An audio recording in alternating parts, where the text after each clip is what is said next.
ఇక మీదట ఎప్పుడు నేను నీ మీద చేసుకోను. మరి మొండికేస్తే ఎగిరి తంతానేమో గాని చెయ్యి మాత్రం ఎప్పుడూ ఎత్తను. I'm sorry. అసలు జరిగింది ఏంటంటే నాకు ఆ రాక్షసుడి గారి మీద కోపం వచ్చింది. ఎందుకంటే ఆయన నా మాట విననే లేదు. నేను జరిగింది చెప్పినా సరే ఆయన మాత్రం నేను తప్పు చేశానని అన్నారు. ఆయనకి నేనంటే ప్రేమ లేదు, ఎవరికి నేనంటే ప్రేమ లేదు. ఒక చోటు ఉంది, అక్కడ నిన్నందరూ ప్రేమిస్తారు. ఎక్కడా? మా ఇంట్లో. ఇంటికొస్తావా? కానీ మా నాన్నగారు. ఒక్కసారి ఏదో పట్టుబడ్డా, ఈసారి అలా జరగదులే. ఎవరికి కనబడకుండా వచ్చే దారి కూడా నాకు తెలుసు. అదిగో చూడు.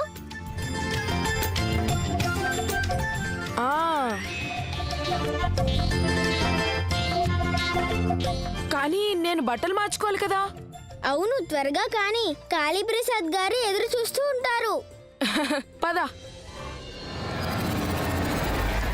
నువ్వు చెప్పే కథల్లో మాకు ఆ శబ్దమే వినపడుతుంది. తిండిపోతాడా? మీ అమ్మని వెర్రిదాన్ని చేస్తావా? తప్పు నాన్న, అలా చేయకూడదు. భగవంతుడు చేసేసిన పనిని మళ్ళీ మీరు చేయడం ఏమిటి? జీవన్, మీరొకవేళ నిజంగా గెలవాలి అని అనుకుంటే మీ శత్రువెవరో కనిపెట్టడం నేర్చుకోండి. మేం రాజాన్ని ఎక్కడున్నా కనిపెట్టేయగలం తెలుసా మీకు? హోలీ రోజున రంగులు పూసుకున్నారు, అయినా కానీ నేను తనని ఒకే ఒక్క క్షణంలో కనిపెట్టేశాను తెలుసా? మీరు నాగా గారి కొడుకే కాకపోయి ఉంటే ఈ పాటికి మీ గొంతు నులిమేసేవాళ్ళం. మీ అసలైన శత్రువు రాజా కాదు, వేరొకరున్నారు. ఎవరు?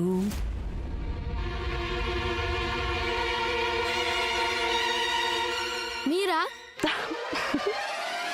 మేము నిజంగానే మీ గొంతు నులిమి పారేస్తాం. మీకు అసలైన శత్రువు ఆ చిట్టెలుక. అర్థమైందా? తన కారణంగానే రాజా మారిపోతున్నాడు. మునుపెప్పుడైనా రాజా ఇలా ఉండేవాడా? వాడికంత ధైర్యం ఉండేదా? మాకు బాగా తెలుసు ఆ చిట్టెలుకని ఎలా దారిలో పెట్టాలి. అందుకు మాకు మీ సహాయం కావాలి. చేస్తారా?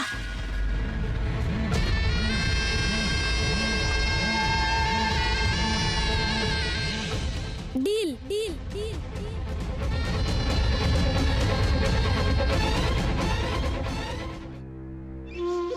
లక్ష్మణ్ మీ వైద్యం కోసమని తన రక్తం అమ్మి డబ్బులు పోగు చేస్తున్నాడు. 2 రోజుల క్రితమే తను 3 బాటిల రక్తాన్ని అమ్మాడు. మీరు తనను ఆపాలమ్మా, లేదంటే తను మీ ప్రాణాలు కాపాడే ప్రయత్నంలో తన ప్రాణాలు ప్రమాదంలో పడేసుకుంటాడు.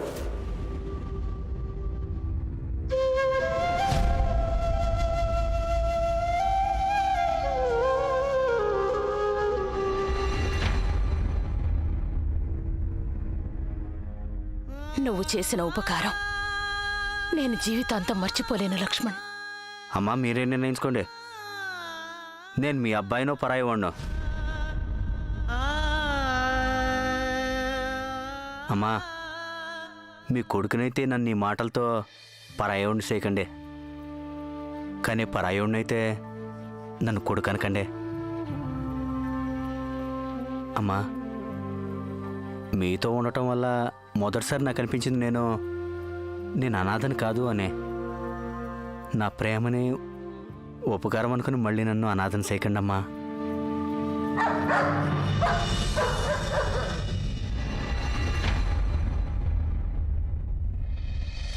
రాణి, మీ కాళీ దొరికాడా?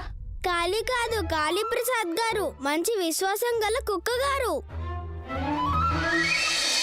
వీరిని వెతకడానికి రాజా నాకు సాయం చేశాడు. సరే, మీరు కాళ్ళు కడుక్కోండి, నేను భోజనాల సంగతి చూస్తాను. ఒంటరిగా కాదు నానమ్మ, ఈరోజు మేమందరం నీకు సహాయం చేస్తాం. సరే పద.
నానమ్మ నేను రాజా బాజాని వదిలేస్తాను. పద.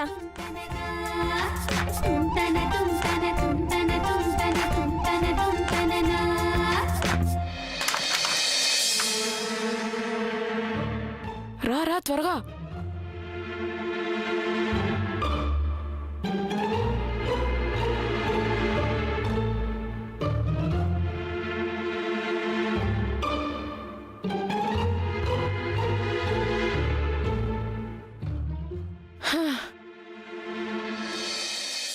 త్వరగానే వచ్చేసాం కదా.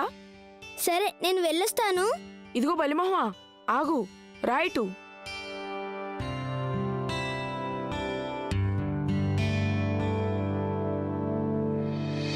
ఇది తీసుకో. ఇదేంటిది? ఇదేంటంటావేంటి? ఈ రోజు నా జీవితంలో భలే మంచి రోజు. ఇన్ని రోజులు నేను అనుకునేవాణ్ణి కేవలం పెద్దరాణి అమ్మకి నేనంటే ప్రేమని. కానీ ఈరోజు తెలిసింది ఈ బలిమోహన్ నా బెస్ట్ ఫ్రెండ్ అని. ఇది మన స్నేహానికి గుర్తుగా. కానీ నాకు ఎండని చూస్తే టైం తెలిసిపోతుంది కదా. కానీ సూర్యుడిని మేఘాలు కమ్ముకుంటేనో. కానీ ఇది చాలా పెద్దగా ఉందే. అయితే పెద్దగా పెట్టుకోవచ్చు. నీకు అసలు బుద్ధి లేదు రాజాబాదా. కానీ నువ్వు మంచి పిల్లాడివి. ఇలా చూడు, నేను నిన్ను రాజాబాదా అనే పిలుస్తాను. నువ్వు ఆ పేరుతోనే చాలా ఫ్యామిలీ అవుతావు. ఏంటా నవ్వు? చాలా ఫ్యామిలీ కాదు, చాలా ఫేమస్ అని అనిపించి. ఫ్యామిలీ అనే మాటకు అర్థం కుటుంబం. అయ్యో నాకు కాదు, మీ కుటుంబంలో అందరికీ పిచ్చి.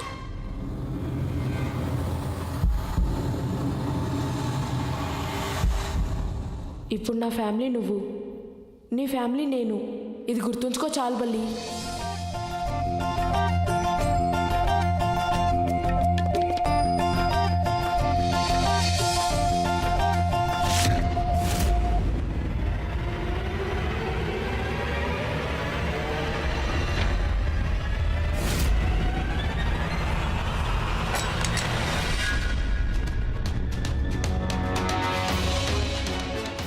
నేను వెళ్ళనా?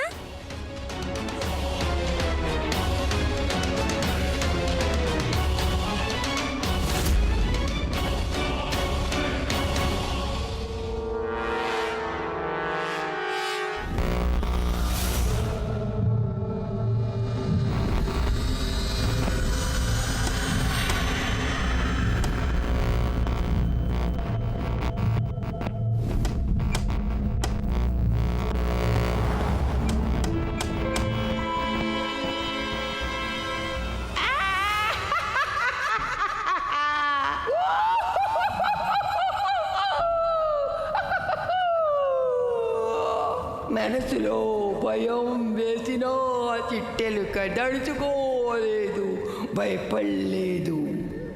అనుకుంటోంది పాపం తనంతటి వారెవరు లేరని. దెయ్యం గారు, పెద్దరాణి అమ్మగారు, నాకు చాలా భయం వేస్తోంది. నువ్వు దడుచుకోవాల్సిందే, మమ్మల్ని చూసి దడుచుకో. మేమంటే భయపడు.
ఇది నీకు రెండో సవాలే చిట్టెలుక.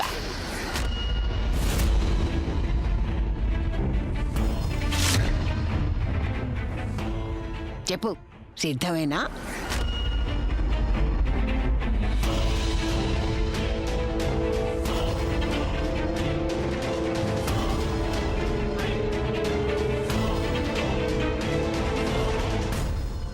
పాచిక వెయ్యి, తమాషా చూడు. ఆట నియమాలు సులువే, కాస్త అదృష్టం, ఇంకాస్త తెలివి. పాము కాటేస్తే చచ్చిపోతాం, పైకెక్కేందుకు నిచ్చెనుండాలి.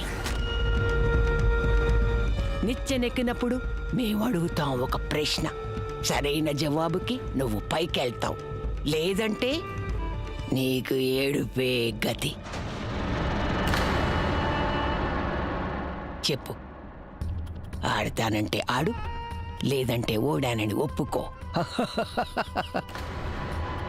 నీ జవాబు కోసం అక్కడ నీ ఆత్మ బంధువులందరూ ఎదురు చూస్తున్నారు.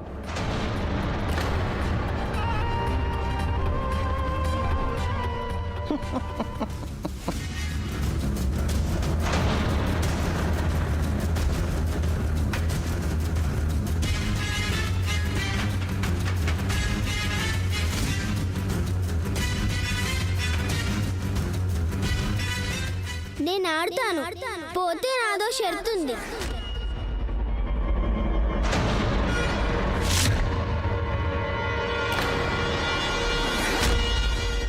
సవాలు మీరు విసిరారు, కానీ సవాలుకి ఒప్పుకుంటుంది నేను, కనుక నియమాలు కూడా నేనే చెప్తాను. ఏమైంది పెదరాణి అమ్మ, భయం వేస్తోందా? 7 ఏళ్ల రాణి గాయత్రి దగ్గర ఓడిపోతాననా?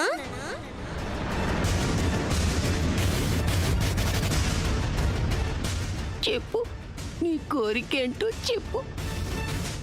ఒక్కొక్క గడి దగ్గర కేవలం నాకు ఒక్కదానికే కాదు, మహల్లో నౌకర్లందరికీ జీతం ఒక్కొక్క రూపాయి పెంచాలి.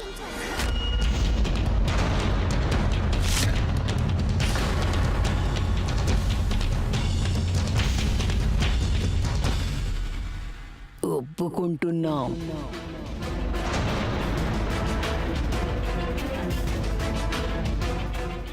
పోతే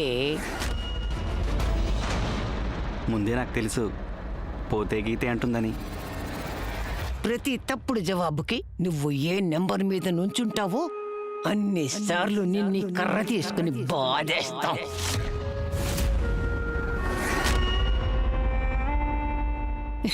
చెప్పు, సరేనంటావా? పెదరాణి అమ్మ, మీరెందుకు ఇదంతా చేస్తున్నారు?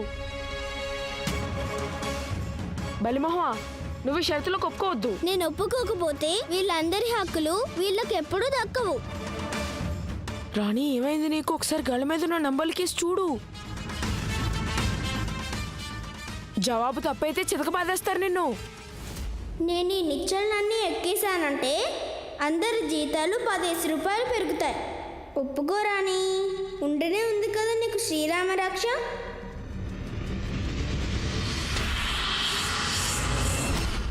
ఒప్పుకుంటున్నాను.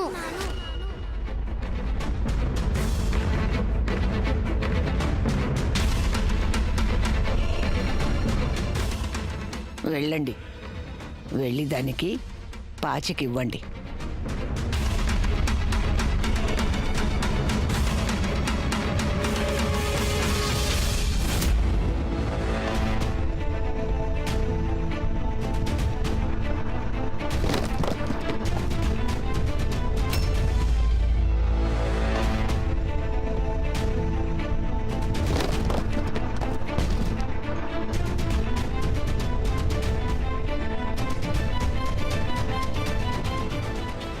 నిచ్చెన ఎక్కావుగా, ఇప్పుడు మొదటి పొడుపు కథ అడుగుతాం. జవాబు సరిగ్గా లేకపోయిందో నీతో ఈ బెత్తం మాట్లాడుతుంది.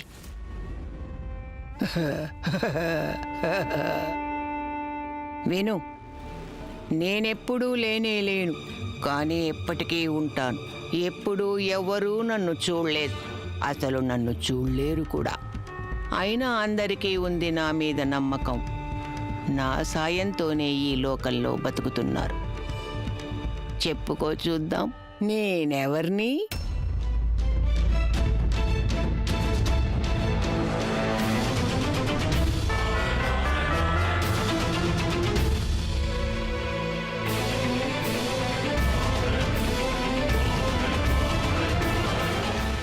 రాజాబాబు, మీకు తెలుసా దీనికి జవాబు? తెలీదు.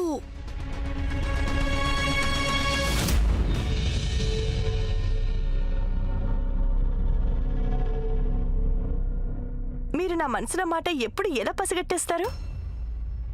ఏం మాట? చాలే, మాట దాటేయొద్దు. మాకిప్పుడే తెలిసింది. నారినీకేతన్లో మొదటి బహుమతి గెలుచుకున్న స్త్రీకి బహుమతి ఒక మహిళ చేతి ఇప్పిస్తున్నారని. మీతో కలిసి అక్కడికి వెళ్ళగలిగే మహిళని కేవలం మేమేగా. గృహమంత్రి గారి సమక్షంలో మేం ప్రదానం చేస్తాం మహారాజా. పేపర్ వాళ్ళు వస్తారు, బహుమతి ఇస్తుండగా వాళ్ళు మా ఫోటోలు తీస్తారు. ఇంకా మీరు సభకు ఖచ్చితంగా వస్తున్నారు, కానీ బహుమతులు ఇచ్చేది మీరు కాదు, వేరొకరిస్తారు. మేము కాదంటే ఇంకెవరు? స్వర్ణలేఖ. మహారాజా, మీరు ఆ శోకుల రాణికి మాకంటే ఎక్కువగా ఫోటోలు. మా అభిప్రాయం ఏంటంటే మాకన్నా ఎక్కువ గౌరవం ఎలా ఇస్తారు? మీరన్నది నిజమే. ఇదంతా గౌరవం గురించే. మేం గృహమంత్రి ముందు మా గౌరవాన్ని పెంచుకోవాలనుకుంటున్నాం. నిస్సహాయులకి మేం సహాయం చేస్తామని తెలపాలనుకుంటున్నాం. మేం వితంతువులకు వారి హక్కులు ఇప్పిస్తాము. దీనివల్ల ఎన్నికల్లో మాకు లాభం కలుగుతుంది. అందుకే మేం నిర్ణయానికి వచ్చాం, మీరు స్వర్ణలేఖను ఒప్పించాలి, ఈ సమావేశానికి తీసుకురావాలి. ఎన్నికలు మీవే. పేదలకి సాయం మీరు వెళ్ళి చేసుకోండి, మాకేం ఆసక్తి లేదు. మీ గొంతు, మీ పొగరు నా ముందు కొంచెం తగ్గించుకోండి రాజేశ్వరి. మాకు లేదనిపించుకోవడం అలవాటు లేదు కనుక చివరిసారిగా చెప్తున్నాం, నారీ నికేతనంలోకి మీరు తప్పకొస్తారు. పోతే బహుమతులు స్వర్ణలేఖిస్తుంది.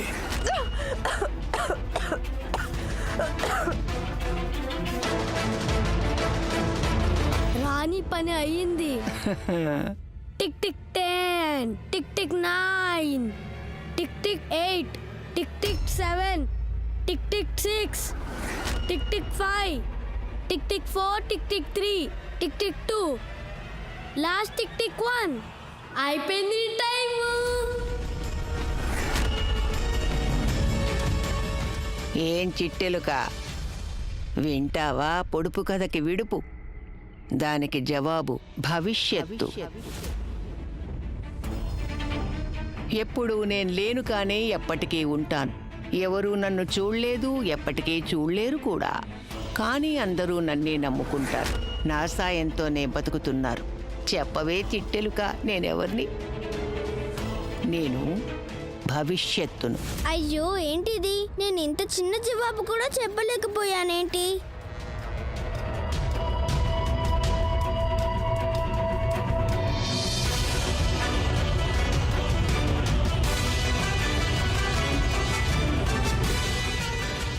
ఆగండి పెద్దరాని అమ్మ, మీరు తనని బాధకండి. తనని మేం బాదుతాం. తన వల్లే రాజా అన్నయ్య మమ్మల్ని దూదిలో ఏకి పడేశాడు. ఇప్పుడు మా వంతు. చేప పిల్లకి ఈదడం, మహారాజు పిల్లాడికి శిక్షించడం ఎవ్వరూ నేర్పక్కర్లేదు. అది వాళ్ళ రక్తంలోనే ఉంటుంది. తీసుకోండి జీవన్ బాబు, కానివ్వండి.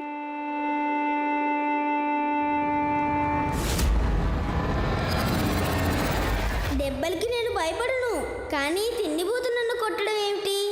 దానికి బాధగా ఉంది.